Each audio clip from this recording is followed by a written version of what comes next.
This week, we're talking Batman, specifically the Dick Knight Batman, Dick Grayson, and the second issue of Tony Daniels' run, which is 693. And what we got going on is the the life after death story, where basically the Falcone family is making a comeback, which is just fine with me. I'd love to see a normal mob family within the Batman Gotham City universe. Nobody with kooky crazy masks and weird ass gimmicks. You know, just somebody basic. And hopefully Mario will stick around. Mario Falcone will stick around. And let's see. There's some really good stuff here. I like the way Tony Daniel paces a story, actually, going back and forth here. Like the entrance into the party, I think, is a really nice scene.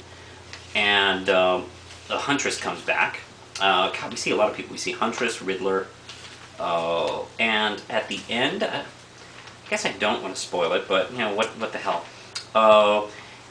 It's hinted at in his first issue. And I think it's confirmed here when Dick Grayson confirms that he thinks the Reaper has come back. Does this mean we're putting year 2 back into canon? Is it back in continuity? Something that bugs me out in DC is they pick and choose continuity. Like, oh, well, it doesn't really work for what we want to do this month, so let's knock it out of continuity, even though we said it was. That kind of pisses me off. Now it seems like it is continuity. Hope so. I wouldn't mind seeing the Reaper back into the stories as well. Love it. Great. Let's see. It gets a weak 5 RAM chips. It's not as good as the previous issue, but it's really good. So still gets 5 RAM chips. Terrific. Batman Unseen. If you want to see real Batman, Bruce Wayne, he's going right now in the Kevin Smith miniseries, The Winding Gyre, and Batman Unseen. Which, you know, when you think about it, it's kind of cool. If you just skipped all these regular Batman books and just bought these two, it's like you're not missing anything. It's like nothing's happened. Fuck, this is a team that used to be on Batman. This is Doug Mensch and Kelly Jones. This is issue 2. And it's an Invisible Man story, and that's kind of it. It doesn't really seem any different than any Invisible Man story I've ever seen, where the scientist gets his potion going and it works and he goes crazy because, oh wow, I can do anything naked. No one will see me except these floating things that hit people. Oh, well, whatever the hell.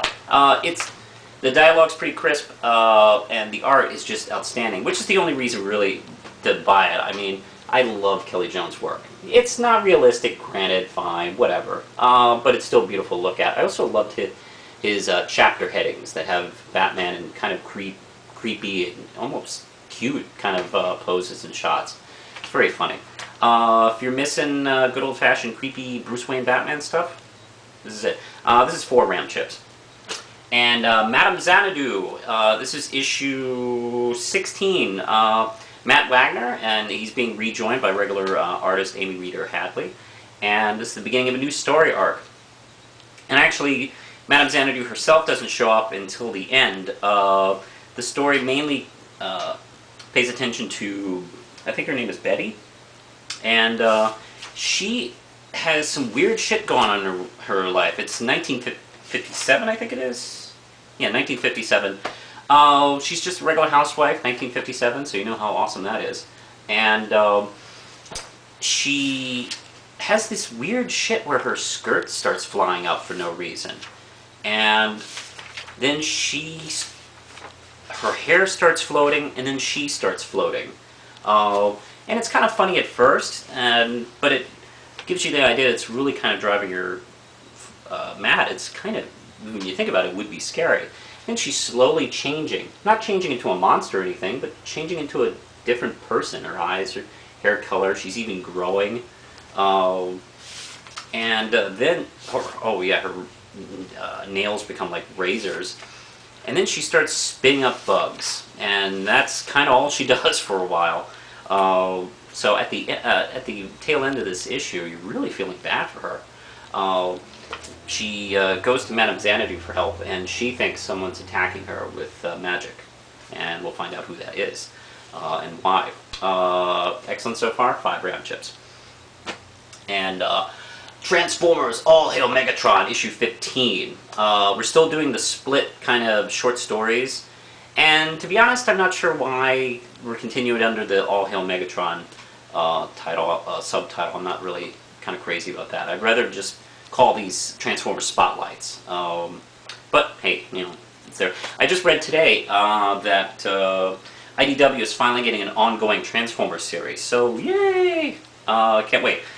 This issue spotlights Cup and Perceptor, and Cup's cigar or cigar is explained, and graphic detail, maybe too much detail. I really don't need to know that much about this thing. But it actually, let's see, he got really fucked up in Transformers Spotlight Cup, and it actually helps ease the pain of the memories and flashbacks that he was getting from this horrific moment that happened to him.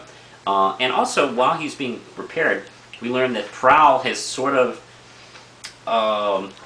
worked in sort of his programming, so he sort of becomes a voice for Prowl because he's tired of not being listened to by Optimus Prime, and he sort of needs an extra voice in there that Optimus will listen to. So he's almost a puppet for him. Really interesting. I'm not sure where they're going to go with that. And the second half is Perceptor's story, where it explains where he became nerdy scientist Perceptor into crack sniper Perceptor. And he reworks himself even to not exactly the best wishes of some of the other Transformers. They'd rather see him in his role, but they're willing to support him on this, although they're kind of uneasy about it. And he looks really cool, and you know what? It does make sense since he is a microscope. You know, he's a crack. That would make him a crack shot, so it would make sense. This is good. I'd give it 4 RAM chips. You know, pretty decent. And Daredevil, Andy Diggle, Roberto De La Torre, and well, and this is issue 502. Matt Murdock's just kind of settling into his role as the new leader of the Hand. It's really terrific. Of course, learn that he really didn't kill Izzo, and his full plans are in the beginning. He's decided to tear the Hand down from all the way from the top, and also the Kingpin is building rebuilding his empire yet again, and it's terrific. He's also using the Hand to combat Norman Osborn, who's so corrupt he's been able to take over the police department. So he's actually even fighting crooked cops. He's everywhere in this. This is great. Excellent time to jump into Daredevil. Andy Diggle's doing a good job. 5 RAM chips.